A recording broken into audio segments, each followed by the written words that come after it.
and welcome to another episode of Radiorama. And today on my workbench we have a RCA Model 6-XF-9 AM/FM radio with two speakers, AM and FM, and phono input.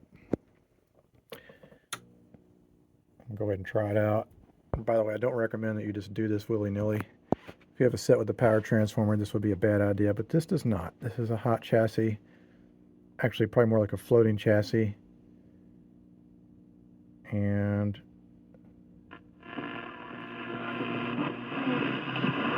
at TriLifeMD. Might start wondering if they're actually talking to each other. How are they? On the rise of internet. We find out from Amazon executives exactly how much they know about us. So, exactly what's occurring. That's why I write. well, what we've got is mostly dead or failing filter capacitors, which is the electrolytics. The good news is that as far as the radio and its ability to pick up both AM and FM, it works quite well. So we're off to a good start. Sometimes the earlier FM sets are not so great, especially if they're not Zenith brand. A lot of the companies that made AM/FM sets tried to circumnavigate Mr. Armstrong's glorious FM circuit design. I have no doubt probably RCA did exactly the same thing because they were kind of not in... Anyway, complicated story. So I'm going to take the back off, see what's going on. Not a huge amount to write home about. This looks like an 8-tube chassis. 1, 2, there's one back here. 3, 4, 5, 6, 7, 8. 8 total. No pilot lights. Looks like the whole thing is held in with Phillips screws, and it looks like I'm trying to remember, I think the speakers are going to have to come out with it. So it's an important thing to make sure that we get the speakers out and not punch holes in them like happens with me way too often. I'm trying to remember, I believe this is in fact a true hot chassis set, meaning one side is going to the chassis, and that's probably why this has a back that is held in with screws. It's pretty thick material. There's no holes where you can get your fingers from. The knobs also had that feature when I was pulling them off where you can't actually pull them off all the way. They've got stops on them. That counts 1950s safety, and it's not a bad way to go. So let's get all of this stuff out and look underneath to see what has ever been done to this. All right, so here we go with the recapping process. This has never been worked on before. And you know what? Like, I don't get the hate for RCA. A lot of people hated RCA. I mean, I think that they weaseled their way through a lot of things, kind of like a lot of evil corporations did back in the day and still do to this day, but they made some good things. And some of their FM stuff really wasn't that bad. Granted, I think Zenith made the better transformerless FM sets. There's a lot more crap going on inside here, I feel, versus the Zenith. There's just a lot of kind of messy. It's really messy. It's not rocket science to rebuild these guys. These all have their values written on them, almost always, especially the American sets. See if I scrape that off, I can see that value, 0.0047 microfarads at 400 volts. And you just replace like or similar with like and make sure your voltage and capacitance is at or greater value. And with most of these AM only 5-tube sets, you can just stick whatever in there. But with these FM sets, you might want to try to keep things somewhat close because FM is a lot more tight. And it doesn't like things to be screwy. But I get a feeling most of the FM stuff is probably under here. And it's probably going to be all like ceramic and basically more solid type capacitors and components. I mean, a lot of these are going to like the tone and volume control, so that's not that critical. Some of these are probably just for noise suppression. But I'm going to replace them all with like values because I already have them. So in fact, I just counted how many of which were what and started off with a chunk of capacitors here, so I don't have to continue reaching up into my parts drawer. And that way I can just lean over. Anyhow, replace all these, and then there's 2 electrolytic capacitors that are inside this silver can here. Aluminum, rather. There's 2 values. There's 2 50 microfarad capacitors. And even though it works fine, and that capacitor might be okay, it's 70 years old. You should replace it anyway. So I'm replacing that with 2 of these guys. You know, I just took the cover off of this because I just wanted to see what was inside. Look how nice that is. Yeah, you know what? Give some props to the RCA engineers. I like that. Anyway, when I'm in here, I'm going to clean this contact up a little bit. Put a little bit of lube into those bearings. I guess I got distracted. I'm mostly done recapping it, except for I need to replace that electrolytic. I'm just painting the butt boy here. And then I'm going to test it to make sure she still works, which I hope it still will. And then it'll be on to move to the cabinet, which needs a little tender loving care. All right, so here I'm going to put a little oil on the bearings. And that way when it tunes up above, it'll just turn that much nicer. Also, I'm in here, I'm going to get this. And then I'm going to get the little detents here. I just want them to feel a little bit nicer. Also want to clean up those contacts. All right, so we got all the capacitors replaced except for that one. I forgot that one. Seems to work pretty well.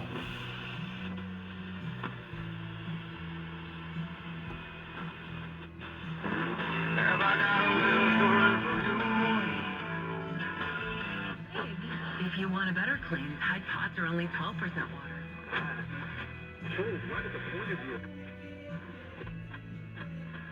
This has to be the worst YouTube channel on the internet. It's like, I'm filming radio with the radio on in the background.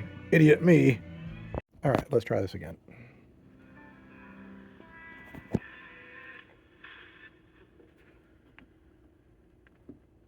So this is FM.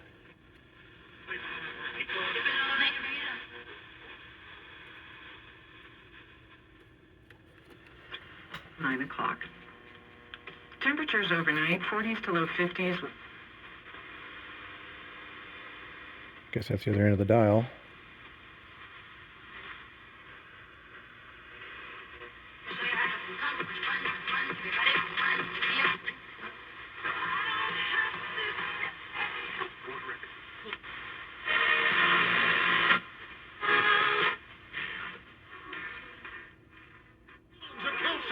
Short pass down the middle, another. We're in the eastbound and she's slowly out of San Quentin. Jesus. All right, works pretty well. Just need to replace that capacitor. And I also want to check out what that selenium rectifier is doing. We'll talk about that in a minute. Welcome to day 2 working on the RCA, and this is after about 2 hours using a mechanical buffer and some elbow grease. That bake light's looking pretty good now. I'm kind of partial to Meguiar's. I've been using Gold Class Carnauba Plus. So now the last thing I want to do electrically to this is I want to add, well, it already has an audio input, but I'm going to make that so it's safer. We don't want anyone to potentially get anything that could potentially get through that to the audio cable. And we're going to use one of these puppies here, an isolation transformer. I'm going to rig that up and show you what that looks like here in just a minute. Alrighty, so I've got audio running through. I forgot to film it, but this is the isolation transformer glued to the back of the chassis. And then I have a cable running through it. The cable is a knot, and it goes through a grommet, so you can't get out of there. And I forgot to film it, but on the secondary side of the transformer, which is on this one where the pegs are separated the furthest, I have my right and left channels tied together through a pair of 30 ohm resistors. And then the primary side's what is essentially the other side of the volume control. But there's actually a phono wafer switch, so I just soldered it on there. I'm going to make maybe a controversial statement, but I've been thinking about this, and it does make sense. Me and one of the other folks were talking about this, and this person I was talking to is an engineer, a retired engineer, so I think he's more knowledgeable than I am. These selenium rectifiers, even though in the past I've replaced all of them, and I probably will continue to replace a good quantity of them, they don't tend to just blow up out of the blue, especially after these things have been rebuilt. So they're not generally just going to go up and smoke out of the blue like that. And what will happen instead, they'll just very slowly fade away.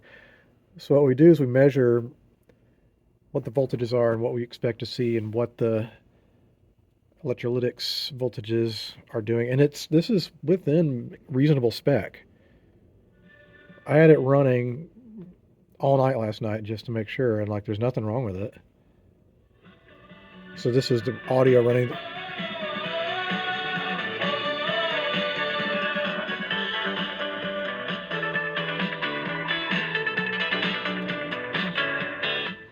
All right, so I think it's ready to think about putting back into the case. Well, here we are. The radio is now done. I demonstrated the audio input last night, but now it's all put back together again. This is FM.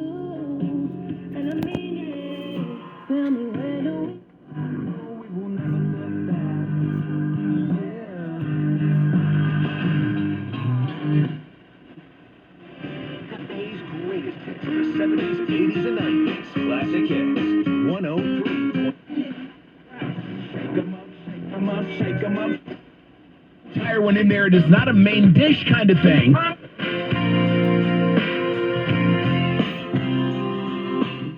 It's sad when the oldies stations are playing stuff when I was in high school. Anyway, here's AM. Caribbean connection. I love this. This is why I brought up the story.